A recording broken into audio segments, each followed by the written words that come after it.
Room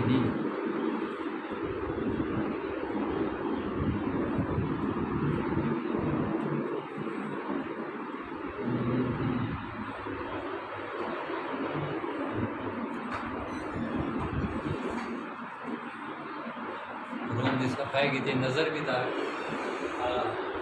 मैं तू थोड़ा नज़र होता है, सफाई की थी गए तो इंट्रोडक्शन है ना कुछ था सफाई की थी इसके मां यार डायलॉग कुछ की आवाज़ रख दे।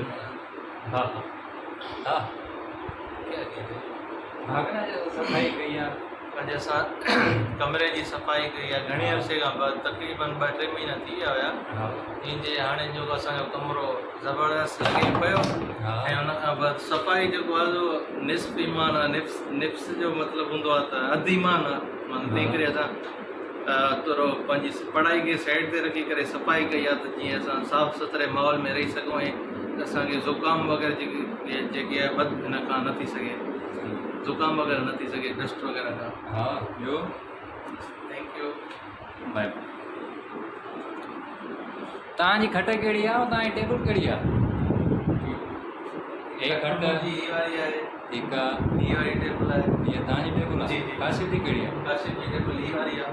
ये काशिफ जी टेबल आहे? हाँ। कहिड़ी? थोरो साइड थोरो थोरो केॾे काशिफ जी टेबल ठीकु आहे, हुनजी घटि कहिड़ी आहे? खट वारी जी अथसि। ये हुनजी घटि आहे। ऐं हे कंहिंजी टेबल आहे? ही S1 जी टेबल आहे। हा ही वाटर कूलर पियो आहे, बैग पियो आहे, टेबल कुर्सी पई आहे। हुन खां वधीक ही S1 जो बिस्तरो आहे। ही ही वारो सॼो बिस्तरो आहे। ठीकु आहे। हे छा आहे ही बेड में? यूनिवर्सिटी जा हे छा जेके आहे? बि असांजा यूनिवर्सिटी में प्रोजेक्ट वग़ैरह थिया हुया हा ऐं असाइनमेंट वग़ैरह जेके बि असां जंहिंमें असां सक्सेस थी विया आहियूं ऐं उन खां बाद जंहिंमें असांखे घणियूं मार्क्स मिलियूं आहिनि उहे ई प्रोजेक्ट वग़ैरह लिखियल आहिनि ऐं असां जेके बि असांखे मिलिया आहिनि प्रोजेक्ट उहे ई आहिनि। उन खां बाद असां हेॾे बि तव्हांखे ॾेखारियूं था। ही मथे आहे, हेॾे हो आहे, ॾिसो ही सॼो असांजो इहे असाइनमेंट प्रोजेक्ट वग़ैरह सॼो इहो असांजो ई आहे। अच्छा आहे क्वेश्चन पेपर चिपकाया अथव? ये क्वेश्चन पेपर कुछ क्वेश्चन पेपर आहिनि, कुझु असांजो असाइनमेंट वग़ैरह बि आहिनि। ही सॼो हुन जे हिसाब सां ई रखियो आहे।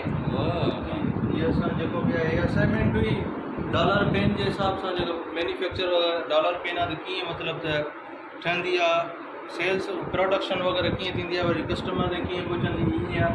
ही जेके आहिनि सो कंपनीज़ जा असांजा 4 कंपनी हुन जे हिसाब सां हुननि जो बैलेंस शीट वग़ैरह आहे। ही ॿी आहे हुनजी कंपनी जे हिसाब सां बैलेंस शीट आहे। असां मतिलबु अकाउंटिंग वग़ैरह जेका बि प्रोसेस हूंदो आहे हीअ असांजी कुझु शॉर्टकट लैंग्वेज आहे की सब्जेक्ट जे हिसाब सां सॼो हितां खां वठी असांजी शॉर्टकट लैंग्वेज आहे जंहिंमें असां मतिलबु हिकु सेमेस्टर में हिकु सब्जेक्ट में असांजी शॉर्टकट लैंग्वेज वग़ैरह थी। बाक़ी जेकी असाइनमेंट आहिनि ही लाड़काने शहर जी हिकिड़ी एरिया आहे जंहिंमें मतिलबु त तालको आहे। उन में चइजे त फर्स्ट ईयर इंटर जे लाइ एजुकेशन वग़ैरह न हुन जे हिसाब सां असांखे बिज़नेस प्लान हुयो त असां जेको आहे सो मतिलबु ग़रीब स्टूडेंट आहिनि उन्हनि खे असां उहो करे सघूं, तालीम मुहैया करे सघूं। फर्स्ट ईयर इंटर 11वीं 12वीं जी असां फ्री में ॾींदा हूंदा जी कुझु परसेंट फ्री में जेके सपोर्टिव न हुया, जेके मतिलबु पेमेंट वग़ैरह न पई मिली सघे त असां उन्हनि खे असां फ्री में ॾिनोसीं। ऐं पूरो जेको असांजो पंहिंजो प्रोजेक्ट वग़ैरह हुयो उन में असीं 24% जेके ग़रीब शागिर्द हुया उन्हनि जे लाइ 24% रखिया हुयासीं। तमामु बहितरीनु। ठीकु आहे।